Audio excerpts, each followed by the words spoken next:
समाज की बातें अच्छी हो या बुरी, सीख तो मिलती है। बोलो हाँ या ना। समाज हमें सिखाता है कि नहीं? माता सीता को समाज ने ही तो जंगल भेज दिया, तो समाज ने ये बताया कि सुनो दुनिया वालों, ए पीले भैया जा रहे हो तो बैठो। समाज ने क्या सिखाया कि समाज सीता मां को नहीं छोड़ता कहने से, समाज राम को नहीं छोड़ता कहने से, तो समाज आपको और हमें छोड़ देगा कहने से? इसलिए समाज भी हमारा गुरु है। इस समाज में हमें बहुत कुछ सीखना है और सीखते रहना है। ये समाज हमारा कौन है? अच्छा सीखो। समाज में सब तरह के लोग हैं, हम बुरा क्यों सीखें? हम अच्छा ग्रहण करें। समाज में दारू पीने वाले लोग भी हैं। अच्छा, दारू पीने वाला भी समाज का ही एक हिस्सा है।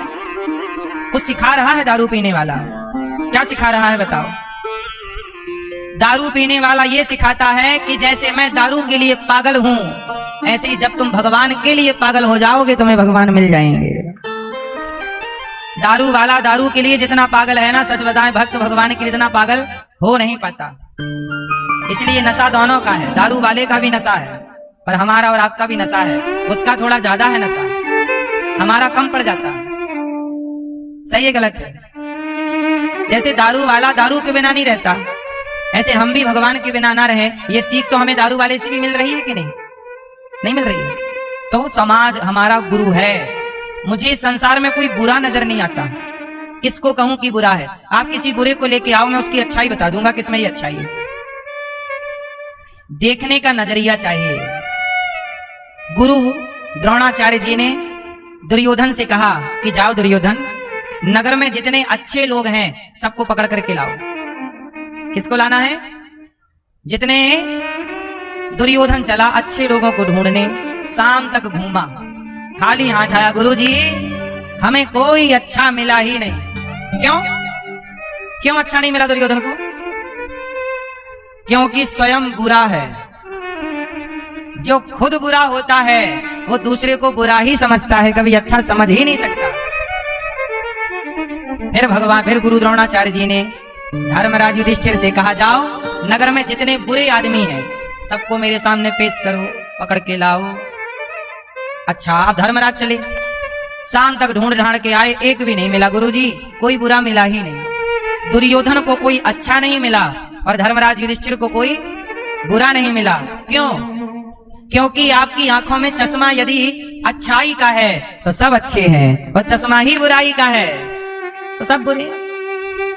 बुरा जो देखन मैं चला, यही है गुरु का ज्ञान। इसलिए जीवन में गुरु चाहिए जो ये बता सके कि अच्छा क्या है। और तो पहले गुरु माँ, दूसरे गुरु पिता, तीसरे गुरु टीचर शिक्षक, चौथे गुरु समाज, और पांचवा गुरु कौन? कौन? कौन? पांचवा गुरु कौन? पांचवा गुरु है प्रकृति। कुत्ता, बिल्ली, पशु, पक्षी, मछली, हर चीज तो हमें सिखा रही है। बताओ, नहीं सिखा रही है? क्या हमें मछली कुछ नहीं सिखाती? क्या हमें चींटी कुछ नहीं सिखाती? क्या हमें सांप कुछ नहीं सिखाता? सीखने वाला चिड़िया से भी सीख जाता है, नहीं सीखता? सीखने वाला चींटी से भी सीख ले सकता है। चींटी की सीख क्या है? वो चढ़ती है, गिर जाती है, फिर चढ़ती है, फिर गिरती, पर चढ़ना नहीं छोड़ती। तो चींटी ये तो सिखा रही है कि मैं इतनी हल्की हूं और अपने लक्ष्य के पीछे पड़ गई, और तुम 80 किलो 70 किलो के आदमी होके भटक जाते हो अपने लक्ष्य से। क्या हमें चींटी नहीं सिखा रही है? तो प्रकृति हमारी कौन है? ये पेड़, ये पौधे, ये नदियां, ये समुद्र, ये आकाश, ये धरती नहीं है गुरु हमारा? ये सब हमारे गुरु। इसलिए सबसे सीखो। कितने गुरु हो गए? माँ पहली, पिता दूसरे, शिक्षक तीसरे, समाज चौथा, और पांचवा गुरु प्रकृति। कौन? प्रकृति। प्रकृति में सब जीव आ गए, सब आ गए। अब 5 गुरु हो गए। अब छठा गुरु कौन? अब बताओ कौन है? ये 5 गुरु जो है ना, जिन 5 का मैंने आपको उल्लेख किया, ये 5 संसार का बोध कराते हैं, संसार तक सीमित रहने देते हैं। पर एक छठवें गुरु हैं जो जगत से निकाल कर जगन्नाथ की ओर पहुंचाते हैं। और वही गुरु हैं हमारे वास्तविक गुरु, छठवें गुरु, जिन्हें आप दीक्षा गुरु कहते हैं। तो गुरु बिन भव निधि तरह न कोई, गुरु के बिना ध्रुव जी को भगवान मिले, किसके बल पर मिले? गुरु के। प्रहलाद जी को भगवान मिले, किसके बल पर मिले? गुरु के बल पर। विभीषण को भगवान मिले, किसके बल पर? पहले लंका गुरु जी गए, कौन गुरु जी? हनुमान जी। सुग्रीव को राम मिले, गुरु जी के बल पर। शबरी को मिले, शबरी को किसके बल पर मिले? बोलो। मीरा को मिले, किसको मिले? मीरा को, किसके बल पर? कबीरदास जी को भगवान मिले, किसके बल पर? गुरु के। हमारे सनातन में गुरु परंपरा है। आज हम आपको यही बताने वाले हैं परंपरा क्या है। ये दास अनिरुद्ध जिस परंपरा से है उस परंपरा को कहते हैं श्री परंपरा, जिसे श्री संप्रदाय भी कहते हैं। हमारे सनातन में संप्रदाय है जिसमें श्री संप्रदाय, ये दास अनिरुद्ध श्री संप्रदाय में क्या है? हमारी माँ श्री कहते हैं श्री जी को। श्री जी, आप श्री जी मतलब लक्ष्मी जी, श्री जी मतलब राधा जी, श्री जी मतलब सीता जी। अब ऐसा है कि एक बार भगवान नारायण के चरण दबा रही थी माता भगवती लक्ष्मी जी। लक्ष्मी जी चरण दबा रही थी तो लक्ष्मी जी ने जरा नीचे देखा, मतलब इस धरती पर। तो संसार में बड़ा पाप था, लोग चोरी, बेईमानी, झूठ, जहां बैठे हैं निंदा, चुगली, सिर्फ गलत गलत गलत गलत काम। तो लक्ष्मी जी समझ गई कि ये सब हमारी संतान, तो आखिर हम सब भगवान की ही हैं। आप मानो या ना मानो, आप सब लक्ष्मी जी के ही बेटे हो। आप मानो या ना मानो, आपके पिता नारायण ही हैं। आप सबकी माता लक्ष्मी है और आप सबके पिता, ये मानो या ना मानो, त्वमेव माता च पिता त्वमेव, यही है। अब क्या हुआ कि जब लक्ष्मी जी ने इस धरती पर देखा कि मैं बहुत देख रही हूं कि लोग पाप में डूबे हैं, निंदा के सिवा कुछ नहीं है, चुगली के सिवा कुछ नहीं है, पाप के सिवा लोग कुछ कर ही नहीं रहे। तब लक्ष्मी जी ने भगवान नारायण की ओर देखा और लक्ष्मी जी ने चरण दबाते हुए भगवान श्रीमन नारायण की ओर देखा। तो देखा, कुछ कहा नहीं। और जब देखा तो भगवान नारायण समझ गए, भगवान तो है ना, वो मन में क्या चल रहा है ये भी तो समझते हैं। तो लक्ष्मी जी उदास थी तो भगवान श्रीमन नारायण ने कहा, देवी आज आप उदास हैं, क्यों? तब कहा कि प्रभु, ये संसार में जो बच्चे हैं अपने, ये बड़े परेशान हैं, बहुत परेशानी में इनका जीवन गुजर रहा है, अज्ञान में गुजर रहा है, गलत गलत काम करने लग गए, गलत गलत आचरण करने लग गए। प्रभु मैं इनको लेकर के बहुत दुखी हूं, क्या करूं? तब भगवान श्रीमन नारायण ने लक्ष्मी जी को कहा कि आओ, मैं आपका दुख दूर किए देता हूं, आओ। तो कहा लक्ष्मी जी को यहां आओ। तो लक्ष्मी जी के कान में भगवान श्रीमन नारायण ने मंत्र दिया, वही मंत्र जिसे आप मूल मंत्र कहते हैं। अष्टाक्षर मंत्र भगवान श्रीमन नारायण ने लक्ष्मी जी के कान में दे दिया। और जैसे ही ये मंत्र लक्ष्मी जी के कान के भीतर प्रवेश किया, हृदय तक पहुंचा, लक्ष्मी जी की सारी चिंता समाप्त हो गई, सारा टेंशन समाप्त हो गया और मां भगवती प्रसन्न हो गई। लक्ष्मी जी बोली, प्रभु आपका ये मंत्र तो बड़ा चमत्कारी है, आप आज्ञा करें तो ये मंत्र मैं अपने इन भटके हुए प्राणियों तक पहुंचा दूं। भगवान श्रीमन नारायण ने कहा, पहुंचा दीजिए। तो लक्ष्मी जी ने वही मंत्र इस धरती पर हमारे आचार्यों को, विश्वक्सेन इत्यादि आचार्यों को, मां भगवती लक्ष्मी जी के द्वारा, षटकोप स्वामी जी इत्यादि आचार्यों को लक्ष्मी जी के द्वारा, श्री जी के द्वारा वो मंत्र इस धरती पर पहुंचा। फिर वही मंत्र उन आचार्यों ने अपने इस देश में विस्तार किया कि बेटा ये मंत्र जपो। और जैसे ही लोगों ने उस मंत्र का जाप किया तो लोग पाप से मुक्त होकर धर्म में लगने लग गए। और जब धर्म में लगे तो अब लोगों के जीवन में पुण्य बढ़ने लगा, कष्ट समाप्त होने लगा। फिर इसी बीच में लक्ष्मी जी ने शेषनाग भगवान को आज्ञा दी। किसको आज्ञा दी?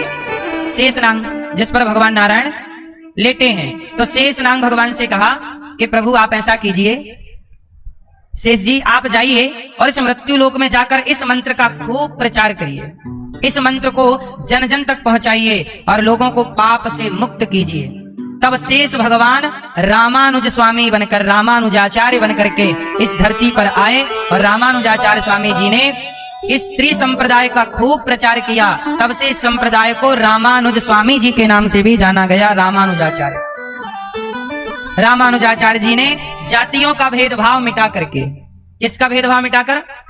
जातियों का, ऊंच नीच, छुआछूत, इस भेद को रामानुस्वामी, इस धरती पर छुआछूत मिटाने का सबसे पहला यदि किसी ने इसकी क्रांति खड़ी की थी तो रामानुजाचार्य स्वामी जी ने की थी, रामानुस्वामी जी ने। भेद नहीं है, बिना भेद के समाज की सेवा करना, जन जन तक धर्म का प्रचार। तो जो मंत्र हमने आपको दिया, अष्टाक्षर मंत्र, जिसे आप गुरु मंत्र मानते हैं, वह मंत्र वही मंत्र है। इसी को कहते हैं परंपरा के।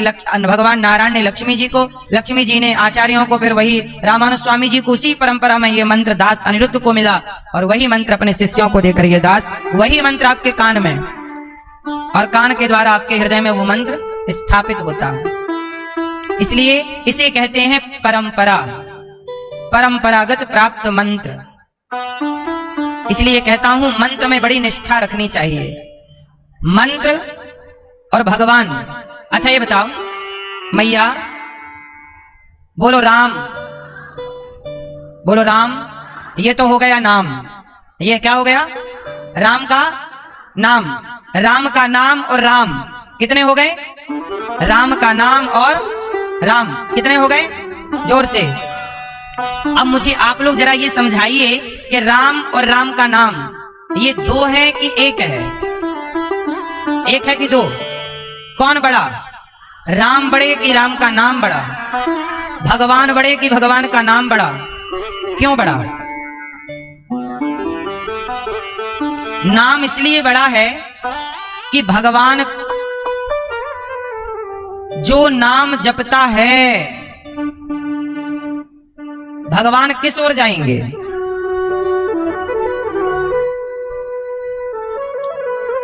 अच्छा बताओ, आप में से गीता कौन है? गीता, गीता हाथ उठाओ। गीता मैया, आप हो गीता? सही। देखो इतने लोगों में मैंने नाम किसका लिया तो गीता खड़ी हो गई कि नहीं? ये खड़ी है गीता। जरा सोचिए, हजारों लोगों के बीच में मैंने किसी का नाम लिया तो जिसका नाम था वो खड़ा हो गया कि नहीं? ऐसे ही जब गीता कहने से ये गीता मैया खड़ी हो गई तो राम कहने से राम ने आपकी ओर दौड़ जाएंगे। राम कहे, जैसे गीता कहा तो वो गीता खड़ी है, ऐसे राम कहो तो राम खड़े। इसलिए कहते हैं राम राम जपो, कृष्ण कृष्ण जपो, श्रीमन्नारायण श्रीमन्नारायण। अजामिल ने यही तो किया, जैसे मैंने गीता पुकारा वो मैया खड़ी हो गई। ऐसे ही अजामिल ने क्या बोल दिया मरते समय? नारायण। और जैसे ही नारायण बोला तो भगवान ने कहा पार्षदों को जाओ, पुकार रहा है। इसलिए कहता हूं कि नारायण से बड़ा भगवान श्रीमन्नारायण का नाम है, क्योंकि नाम जो बोलेगा नारायण को उसकी तरफ देखना पड़ेगा। नाम जो बोलेगा नारायण को उसकी, भगवान नारायण को उसकी ओर दौड़ना पड़ेगा, उसी की ओर दौड़ना पड़ेगा। तो भगवान भी नाम के अधीन है। भगवान किसके वश में है? नाम के वश में है। किसके वश में है? नाम के वश में है। भाई आप किसके वश में हो? पति के वश में नहीं हो? हैं? अभी पति शिकायत कर रहे थे कि पत्नी सुनती नहीं है, वश में ही नहीं है बेचारी।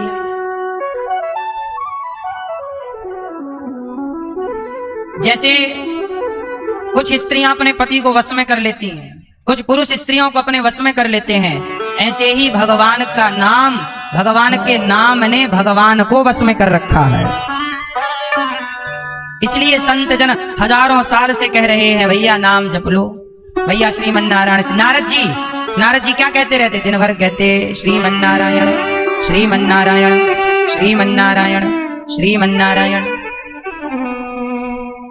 इसलिए मेरी माँ, गुरु का यही काम है कि वो आपकी वाणी में भगवान का नाम घोल दे, आपके अंदर बस वही चले और कुछ ना। अच्छा, हमारे रामानुज स्वामी जी ने जब धरती पे आए और रामानुजाचार्य जी ने जब धरती पे भक्ति की खूब प्रचार किया तो रामानुजाचार्य जी को लक्ष्मी जी ने आदेश दिया कि आप जाओ, तो रामानुज स्वामी जी ने भगवान नारायण से कहा, प्रभु माँ तो कह रही है जाओ, आपकी क्या आज्ञा है, मैं जाऊं कि ना जाऊं? जाऊं? भगवान बोले जाओ जाओ। तो रामानुज स्वामी जी ने भगवान नारायण से कहा कि सुनो मैं जाऊंगा, पर एक शर्त है, पहले को वचन दो। क्या? बोले रामानुजाचार्य स्वामी जी ने कहा कि प्रभु मैं जाऊंगा, पर शर्त ये है कि जो भक्त मेरे से जुड़ेगा, देखना जरा ध्यान से, ये बात केवल हमारी परंपरा में और हमारे आचार्य जी ने भगवान से की। नारायण भगवान, अच्छा रामानुज स्वामी जी कौन है? शेषावतार, शेषनाग मतलब लक्ष्मण जी, मतलब बलराम जी, त्रेता के बलराम जी, द्वापर के त्रेता के लक्ष्मण जी, द्वापर के बलराम जी और कलयुग के रामानुजाचार्य जी, ये शेष भगवान है। शेष भगवान मतलब शेषावतार। तो रामानुजाचार्य जी ने भगवान से कहा मैं जाऊंगा, पर एक शर्त है। क्या शर्त है? कि जो भक्त मेरे से जुड़ जाएगा, जो रामानुजस्य चरणौ शरणम प्रपद्ये, जो रामानुज स्वामी जी के चरणों की शरणागति कर लेगा, फिर चाहे वो पापी से पापी क्यों ना हो, आपको उसे मोक्ष देना ही पड़ेगा, तारना ही पड़ेगा। यदि आप नहीं तारेंगे तो फिर हमारी आपकी कट्टी हो जाएगी। यदि आपको यह शर्त मंजूर है तो हम जाएं धरती पे, आपकी भक्ति का प्रचार करें, और यदि आपने ये वचन नहीं दिया तो मैं नहीं जाता, यही अच्छा हूं मैं वैकुंठ में।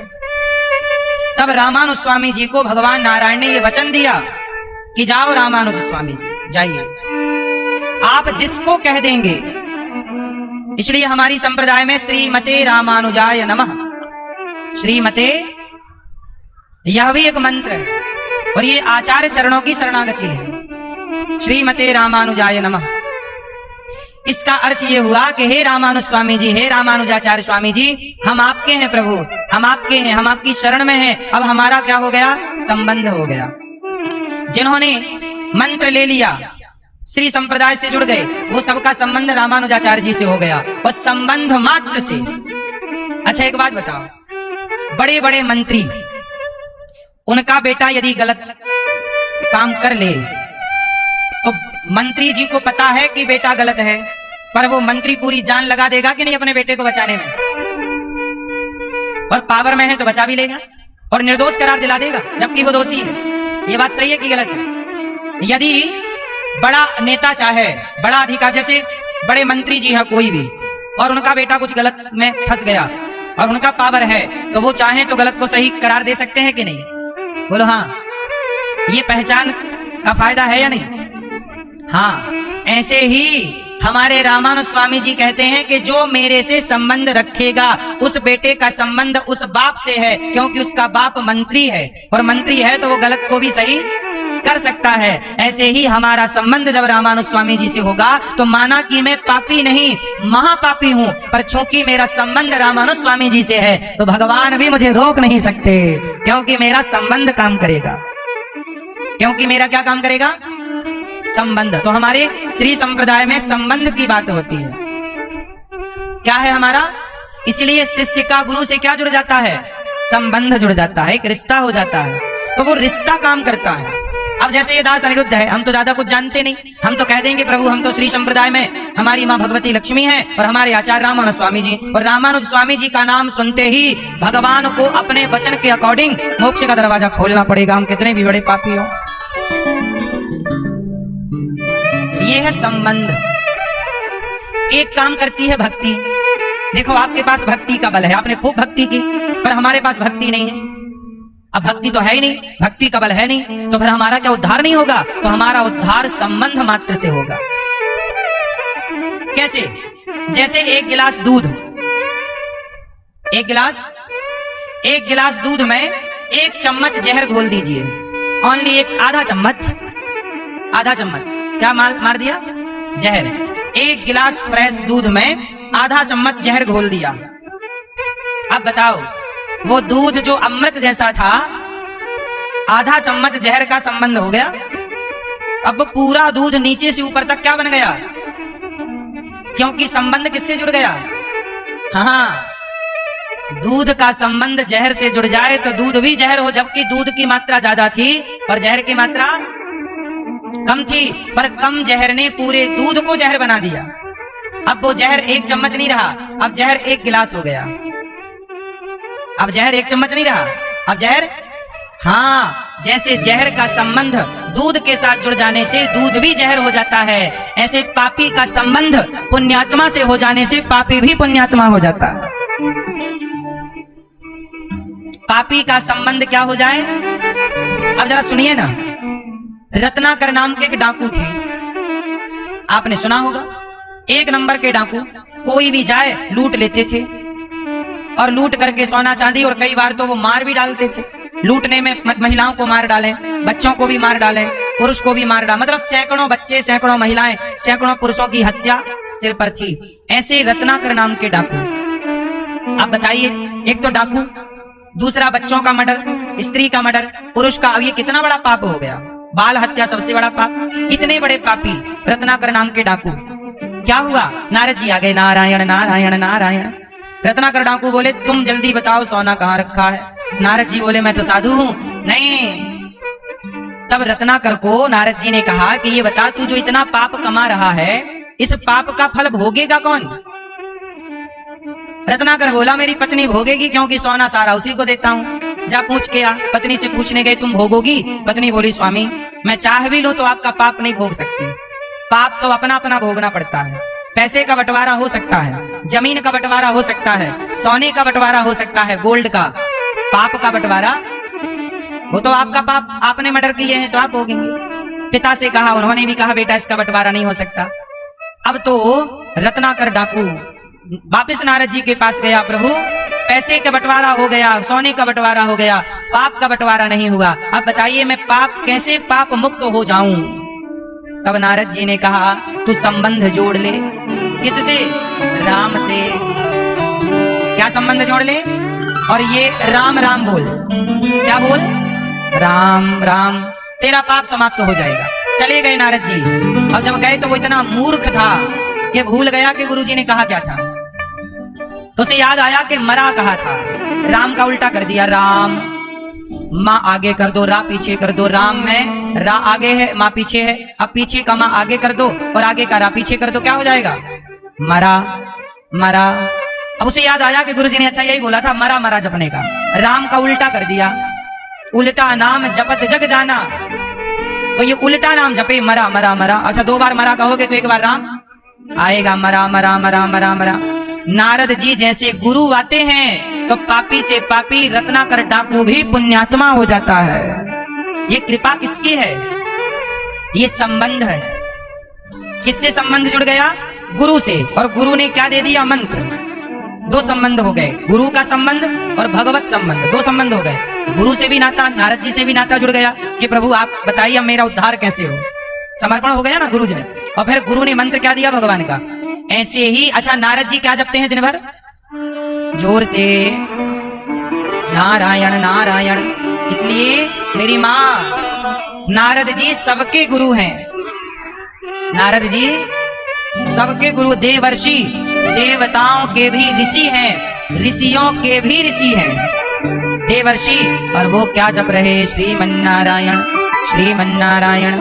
इसलिए कहता हूं, जब गुरु से संबंध होगा तब ही भगवान से संबंध होगा। तो हमारी संप्रदाय में, हमारे श्री वैष्णव परंपरा में संबंध पहला गुरु से, फिर गुरु संबंध कराते हैं भगवान से। लोग कहते हैं कि गुरु की क्या जरूरत है? लोग कहते हैं कि गुरु की क्या जरूरत है? अच्छा ये बताओ, प्रधानमंत्री जी से मिलना है तो आप डायरेक्ट मिल सकते हैं? किसी के द्वारा जाना पड़ेगा। वहां पूरा मैनेजमेंट बैठा है, एक व्यवस्थित प्रक्रिया है, इस प्रक्रिया के तहत जाना होगा। नहीं, यही है परंपराएं, इन्हें समझने की जरूरत है। अच्छा यदि आप गुरु नहीं बनाएंगे तो आपका अहंकार नहीं मिटेगा।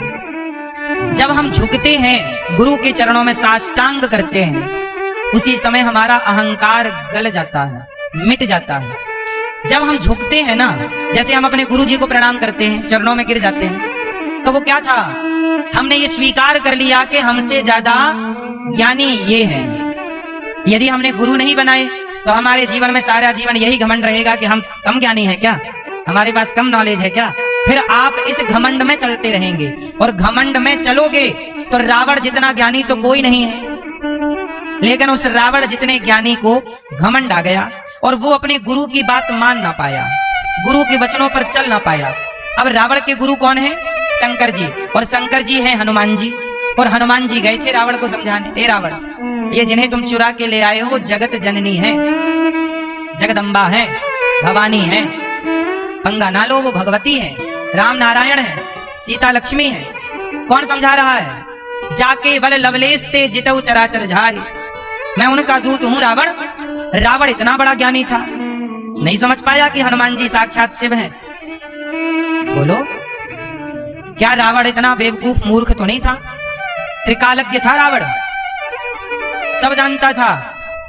रावण क्या हनुमान जी को नहीं जान पाया कि हनुमान जी साक्षात शिव हैं, मेरे गुरु हैं, इस रूप में आए हैं? जान सब गया, पर क्या होता है कि अहंकार का जब पर्दा पड़ता है तो कुछ दिखता नहीं। क्या है, किसका पर्दा है? अहंकार का जब पर्दा पड़ता है कुछ दिखता नहीं है। इसलिए कहता हूं कि अहंकार का पर्दा हटाने के लिए ही हमें भगवान गुरु प्रदान करते हैं कि गुरु की शरण में जाओ तो ये अहंकार मिटेगा। अच्छा देखो ना, उसी लंका में उसी चक्की का आटा खाने वाले विभीषण हनुमान जी को पहचान गए? नहीं, और पहचाने तो विभीषण जी ने शरणागति कर दी कि हे हनुमान जी बताओ मुझे राम कब मिलेंगे। नहीं, ऐसे यदि रावण कह देता कि हनुमान जी बताओ, तो क्या रावण का सत्यानाश होता? रावण का घमंड मिटाने गुरु जी आए थे, पर घमंड तब मिटेगा ना जब आप आत्मसमर्पण करोगे।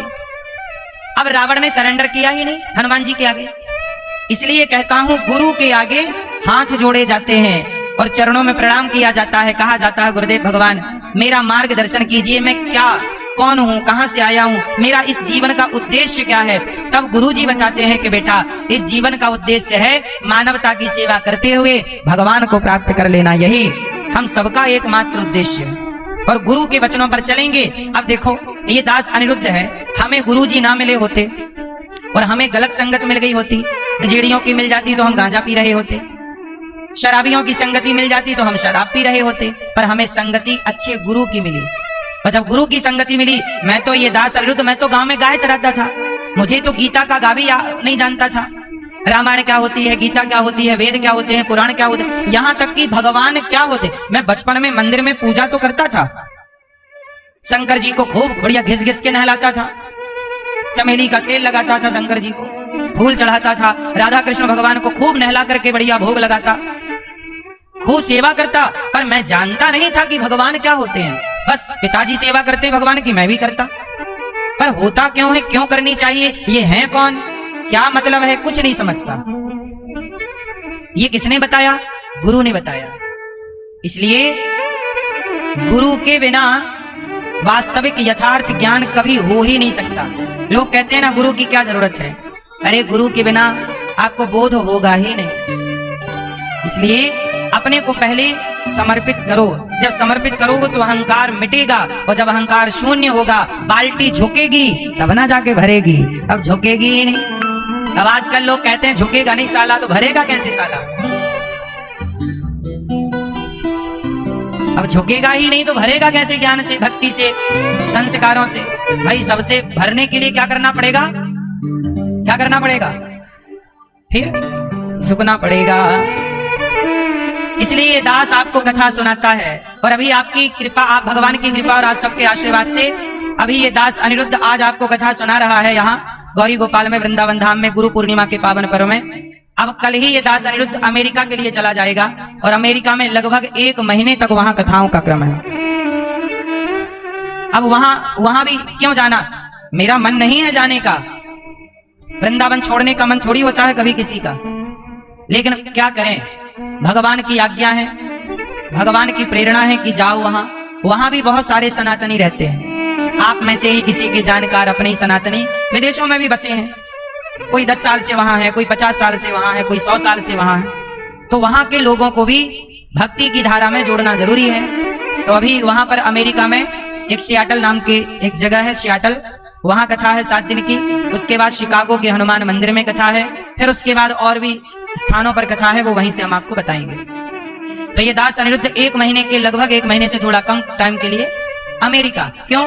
कथा लेकर, वहां भी कथा सुनने वाले हैं। हमारे आचार्य चरणों ने कहा है कि भगवान की भक्ति का प्रचार करना है और जन जन तक पहुंच करके सब जगह जा जा करके प्रचार भगवान नाम का होना चाहिए।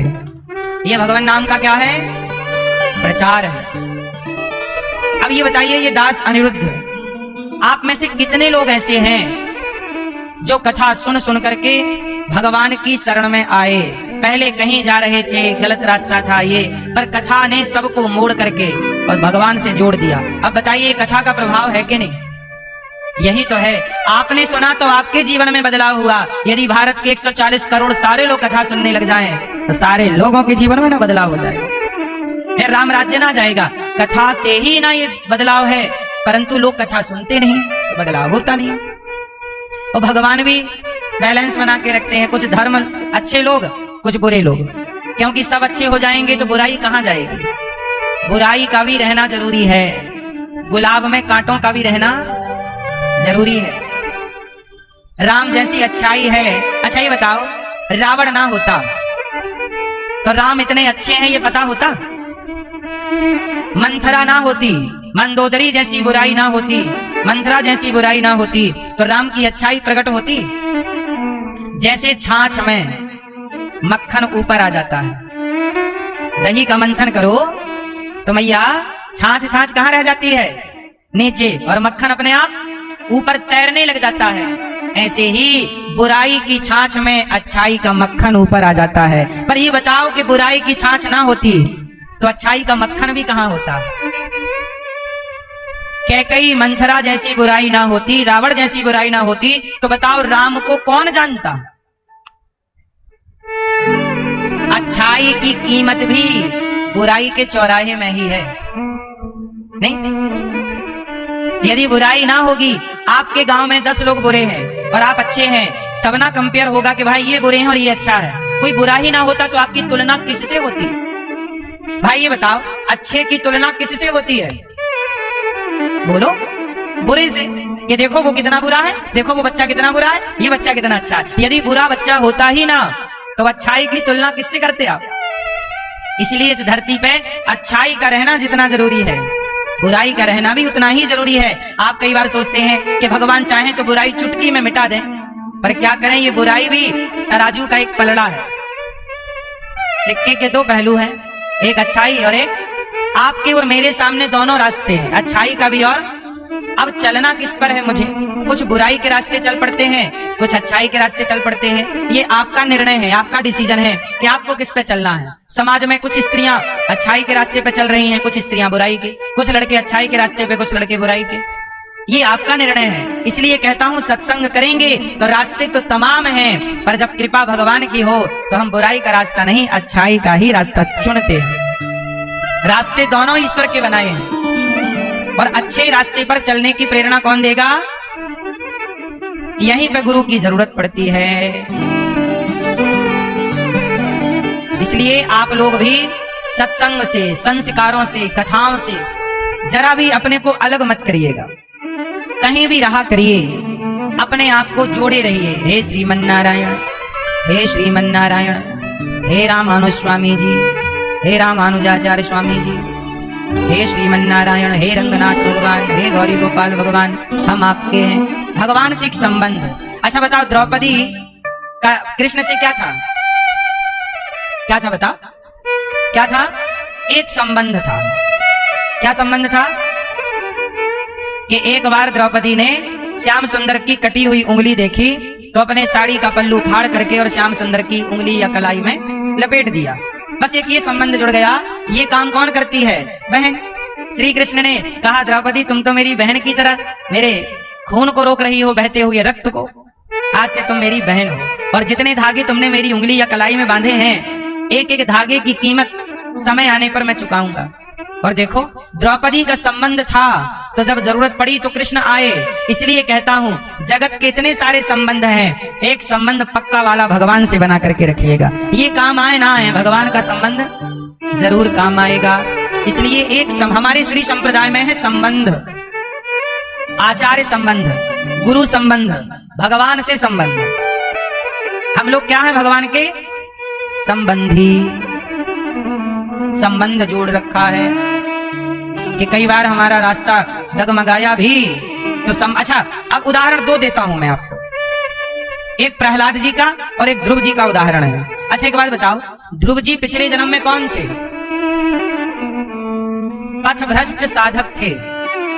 कौन थे? पथभ्रष्ट। पथभ्रष्ट किसे कहते हैं? सुनो, पथभ्रष्ट किसे कहते हैं इसकी परिभाषा सुनो। जैसे कई बार आप जा रहे सड़क में और धूल उड़ी, हवा चली और धूल उड़ी और धूल आपकी आंखों में आ गई, और जैसे ही धूल आपकी आंखों में आई तो 1 मिनट के लिए 2 मिनट के लिए आपकी आंखों में दिखना बंद हो गया। धूल आ गई आपकी आंखों में तो आपकी आंखों में क्या हो गया? जोर से दिखना 1 मिनट के लिए या 3 मिनट के लिए दिख ही नहीं रहा, कुछ नहीं दिख रहा। अब ये बताओ कि जब आपको 3 मिनट के लिए 2 मिनट के लिए दिखना बंद होगा तो उस समय आपको अंधा कहा जाएगा क्या? उत्तर दीजिए। अंधा कहा जाएगा? नहीं। एक है अंधा जिसे कुछ दिखता नहीं, पर आप सड़क से गुजर रहे थे और हवा का झोंका आया और धूल आपकी आंखों में आई और आपकी आंखें बंद हो गईं और आपको 2 मिनट के लिए दिखना बंद हो गया, तो आपको भी नहीं दिख रहा है, अंधे को भी नहीं दिख रहा है, पर आपको अंधा नहीं कहा जाएगा, अंधे को अंधा कहा जाएगा। जब आपको भी नहीं दिख रहा है तो आपको भी अंधा कहना चाहिए ना, लेकिन आपको कुछ पल के लिए नहीं दिखा। यही है पथभ्रष्ट। ये क्या है? अब ध्रुव जी के बारे में सुनिए। ध्रुव जी पिछले जन्म में बहुत बड़े तपस्वी थे। क्या थे? बहुत बड़े तपस्या कर रहे थे कि जब इनकी तपस्या पूरी होने में मात्र 6 महीने बचे तो इनके सामने से एक सुंदर सा राजा गुजरा। राजा की पालकी, राजा की सवारी, राजा की सेना, राजा का खजाना, राजा का वैभव जब गुजरा तो ध्रुव जी को लगा, वाह, मैं तो जंगल में सूख गया तपस्या करते करते, और ये राजा देखो क्या मस्त ठाटवाट से, और राजा क्या मस्त ठाटवाट से है, क्या काश मैं भी ऐसे ही राजा होता। ये आ गया, काश मैं भी ऐसे ही राजा, जोर से, काश मैं भी ऐसे ही राजा। बस इतना आया और ध्रुव जी फिर तपस्या में लग गए, और तपस्या में लगे कि 6 महीने बाद भगवान आने वाले थे कि भगवान का आना हो गया कैंसिल। भगवान बोले, अभी मेरा भक्त, आंखों में इसकी धूल चली गई और जरा सी देर के लिए दिखना। एक वो होता है जो भक्ति नहीं करता, वो तो प्रॉपर अंधा है, पर एक वो है जो भक्ति तो करता है पर भक्ति करता हुआ संसार की इच्छाएं करता है। इसी को कहते हैं पथभ्रष्ट, कि भगवान से संबंध जोड़कर तो लौकिक कामनाएं करता है। भगवान को पाने के बाद ये सामान्य पाने की चीजें की बात करता है। तो ध्रुव जी की इच्छा क्या होगी? काश मैं भी राजा होता। इसके बाद क्या हुआ? ध्रुव जी की मृत्यु हुई पिछले जन्म में, और वही ध्रुव जी 6 महीने की तपस्या शेष बची और अगला जन्म राजा के पुत्र के रूप में हुआ, और नारद जी के ज्ञान से 6 महीने की तपस्या पूरी हुई और भगवान की प्राप्ति हुई और राजा बनने की कामना थी, इसलिए भगवान ने ध्रुव जी को राजा बना दिया 36,000 साल के लिए। कितने साल के लिए? तो भक्तों के जीवन में इच्छाएं सबसे बड़ी बाधा है। क्या सबसे बड़ी बाधा है? इसलिए कहता हूं कि इच्छाएं हमें पथभ्रष्ट कर सकती हैं, इसलिए अपनी अपनी इच्छाओं को धीरे धीरे, आज ही नहीं, धीरे धीरे अपनी इच्छाओं को कंट्रोल कम कीजिए। खाने की इच्छाएं, सोने की इच्छाएं, संसार के भोगों की इच्छाएं, इन इच्छाओं का कभी पेट नहीं भरता। इन इच्छाओं का कभी पेट कभी नहीं भरता, और हमें लगता है कि अब पूरी होंगी, अब पूरी होंगी, अब के चक्कर में, अब पूरी होंगी के चक्कर में हम पूरे हो जाते हैं, हमारी इच्छाएं जहां की तहां खड़ी। इसलिए समझदार वो है समय रहते इच्छाओं को कंट्रोल। इच्छा चल मत भटका, मुझे पीछे आ जा। इच्छाओं को अपने पीछे रखो, अपने विवेक को, अपने ज्ञान को, अपनी भक्ति को आगे रखो, भगवान को आगे कर लो। अब दूसरा उदाहरण देख लीजिए प्रहलाद जी का। प्रहलाद जी पिछले जन्म में एक ब्राह्मण थे, बहुत बड़े सिद्ध थे, भगवान के बड़े भक्त थे। एक बार क्या हुआ, इनकी ओर राक्षस दौड़े। कौन दौड़ा? राक्षस दौड़े प्रहलाद जी की ओर, और जब प्रहलाद जी की ओर राक्षस दौड़े प्रहलाद जी का वध करने के लिए, तो प्रहलाद जी बेचारे उन राक्षसों का चिंतन करते करते कि राक्षस आ रहा, राक्षस आ रहा, वही चिंतन करते करते जीवन पूरा हो गया। तो अगले जन्म में क्या हुआ? प्रहलाद जी को क्या बनना पड़ा? राक्षसों के वंश में आना पड़ा और राक्षस कुल में जन्म लेना पड़ा। प्रहलाद जी किस कुल में आए? हिरण्यकश्यप कौन है? राक्षस कुल, जबकि ये ब्राह्मण है पिछले जन्म के पंडित जी। इसी को कहते हैं पथ योग भ्रष्ट, पथ भ्रष्ट। परंतु संबंध भगवान से था ध्रुव जी का, क्योंकि भक्ति करते थे। संबंध था भगवान से प्रहलाद जी का, क्योंकि भक्ति करते थे। माना के बीच में इच्छाएं आ गईं, पर संबंध भगवान से होने के कारण अगले जन्म में इन्हें भगवान भी मिले और उन इच्छाओं की पूर्ति भी हो गई, केवल इसलिए क्योंकि संबंध किससे था। तो ये है श्री संप्रदाय का मूल सिद्धांत कि हमें भगवान से एक संबंध जोड़ना है। भक्त का एक मूल सिद्धांत क्या होना चाहिए? हमारा भगवान से क्या है? इसलिए तो कहा नाता एक राम जी से दूजा नाता तोड़ दे, आशा एक राम जी की दूजी आशा छोड़ दे। आज आप गुरु पूर्णिमा के इस पावन पर्व में भगवान से यही प्रार्थना करिए, भगवान श्रीमन नारायण से, भगवान श्री कृष्ण से, प्रभु आज से हे प्रभु हम आपके हैं, आपके सिवा हमारा कोई नहीं। भगवान से यही कहा करो, हाथ जोड़ो आप लोग, और ये बात रोज कहा करो भगवान से, हाथ जोड़ो मेरे संग, बोलो बोलो हे नाथ, बोलो हे श्रीमन नारायण, हे नाथ आपके सिवा हमारा कोई नहीं है। हे नाथ, माना कि हम पापी हैं, पर जैसे हैं हे प्रभु हम आपके हैं।